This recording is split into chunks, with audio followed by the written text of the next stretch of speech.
Andrew Bridgen joins us, Conservative MP for North West Leicestershire. Thank you very much for joining us, Andrew. I think I just wanted to get your reaction initially anyway to Boris Johnson in Parliament yesterday. I thought he took a bit of a kicking, to be honest with you. There were certain areas that he really let himself down. I thought it emerged that he'd not even tried, for example, to form any kind of coalition whatsoever to bridge the Americans' military gap. What did you make of what happened in Parliament yesterday?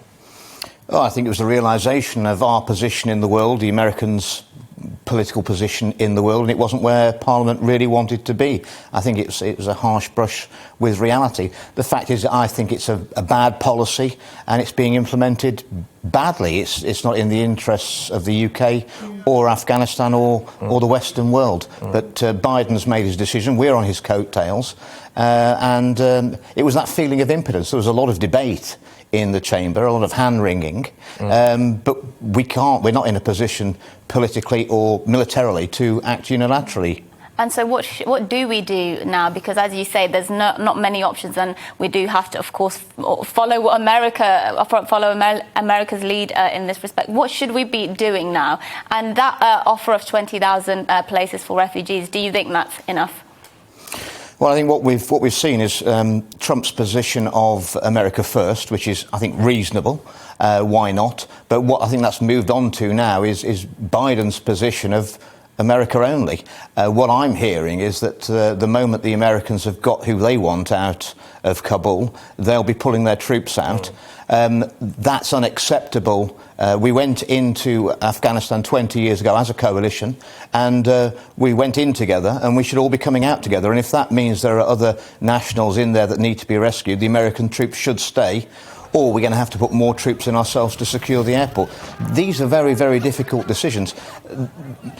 Ideally, we should have stayed in there as part of a coalition with a minimal force to keep the regime in position and keep the Taliban under control. This has opened a door to lots and lots of bad things that are going to happen, and we're sending terrible messages out to the rest of the world. This is going to embolden Putin's Russia. They're now going to see the American as more isolationist. They're going to push the limits. They think the bar's been raised of what they can get away with. And you've already seen what the Chinese Communist Party have put out about Taiwan. A message in their media, when the war starts in the Straits of Taiwan, don't expect the Americans to come and help you. The world's become a much more dangerous place, and we have to live as a Conservative in the world the way it is, not the way we'd like it to be. Do you think Joe Biden should be considering his position at the moment?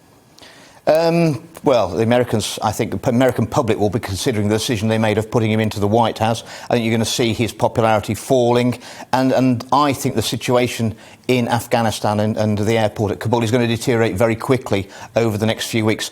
It could take many weeks to get all the people, many weeks for all the people we should be getting out of Kabul. I don't think that the Taliban are going to maintain this mirage of civilization long enough for us to get those people out. They're going to stop the Afghans who are eligible to leave from getting to the airport. They control the outside of the airport. And this is it. And when we say, OK, well, look, we'll take 20,000 staggered over 5 years, well, all of a sudden we've got a bit of an issue, haven't we? Because if you happen to be an Afghan interpreter and you now have to go into hiding, how do we come and get you in 4 years' time? How do we find out where you are? And so, you know, this idea that we're going to even take potentially 20,000 people over 5 years, I'm not sure that's true to begin with, is it? I don't think so either, and I'm not sure we're going to get the right 20,000. No. And, of course, because of this and the publicity around it, everyone coming into the UK illegally now will come in without papers and claim to be from Afghanistan.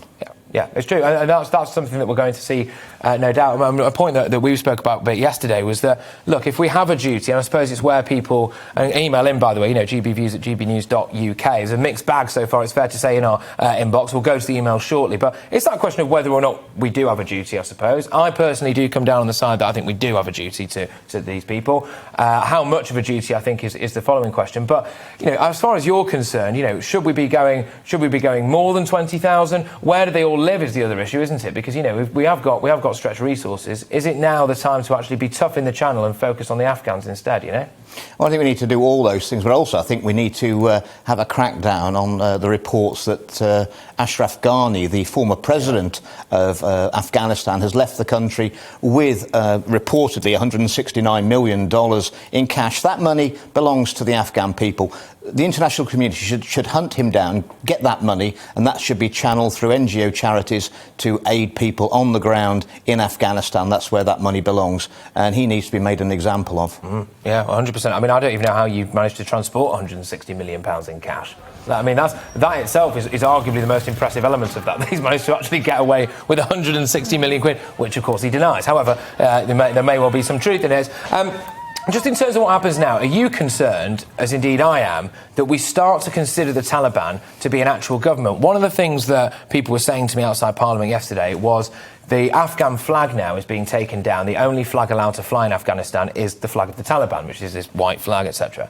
And so that's the problem. Are we going to end up seeing people on the world stage now accepting that the Taliban is a legitimate government, as opposed to actually saying... Well, I've heard reports that 3 Afghan men took down the Taliban flag and put the Afghan flag back up, and they were shot yesterday.